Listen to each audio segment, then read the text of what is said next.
সকল বিজেপি কার্যকর্তাদের সাথে বসে ভারতবর্ষের প্রধানমন্ত্রীর মন কি বাত অনুষ্ঠানের 130তম পর্ব শুনলেন মেয়র দীপক মজুমদার।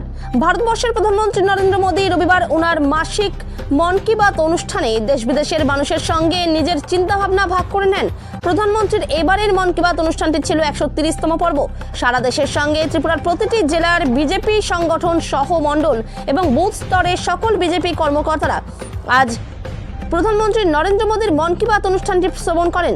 আগরতলার 7 রামনগর বিধানসভা কেন্দ্রের বিজেপি মণ্ডলের উদ্যোগে কের চৌমোহনী এলাকায় প্রধানমন্ত্রী নরেন্দ্র মোদীর মন কি বাত অনুষ্ঠান শ্রবণ করার ব্যবস্থা করা হয়। সেখানে প্রধানমন্ত্রীর মন কি বাত অনুষ্ঠানটি শ্রবণ করেন আগরতলা পৌর নিগমের মেয়র তথা 7 রামনগর বিধানসভা কেন্দ্রের বিধায়ক দীপক মজুমদার। ওনার সাথে উপস্থিত ছিলেন কাউন্সিলর মণি মুক্তা ভট্টাচার্য, 7 রামনগর বিধানসভা কেন্দ্রের বিজেপি মণ্ডল সভাপতি অমিতাভ ভট্টাচার্য সহ অন্যান্যরা। ত্রিপুরা থেকে বিক্রম কর্মকারের রিপোর্ট, বিগ নিউজ বাংলা।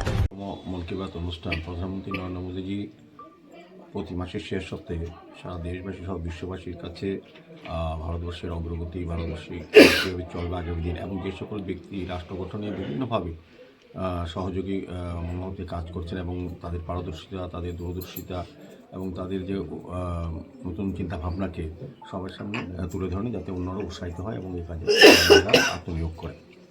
আজকে বিভিন্ন বিষয়ে আলোচনা করছেন উনি, বিশেষভাবে স্বচ্ছতা বিষয়ে বিভিন্ন রাজ্যের যুবকরা যেভাবে এগিয়ে এসছে, স্বচ্ছ ভারত মিশন বা শহরকে এবং নদী নালা সমস্ত কিছুকে স্বচ্ছ রাখার ক্ষেত্রে যুবকদের একটা বিশেষ ভূমিকা এবং বিভিন্নভাবে ব্যক্তি বিশেষও কাজ করছেন। এবং আমি বলবো পরিবেশ রক্ষার ক্ষেত্রেও বৃক্ষরোপণ, যেটা প্রধানমন্ত্রী এই পের মার্কের নাম পরে যেটা ঘোষণা করেছে, সেটাকে সামনে রেখে বিভিন্ন ব্যক্তি, বিভিন্ন প্রতিষ্ঠান এবং এনজিওরা এখন এই কাজগুলি করছেন পরিবেশ রক্ষা করে।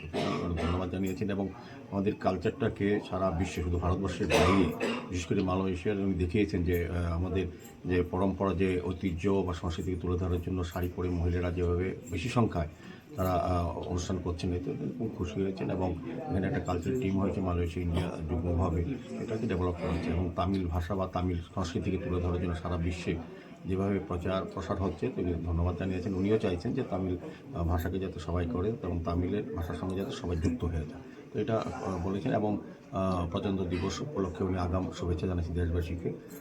বিশেষ করে একটা বিশেষ গুরুত্ব, যেটা এখন একটা সামিট হবে সারা বিশ্বের, ভারতবর্ষে হবে। এই ক্ষেত্রে ভারতের যে ডেভেলপমেন্ট বা ভারত কতটা এগিয়েছে সেটা কিন্তু প্রদর্শন করা হবে।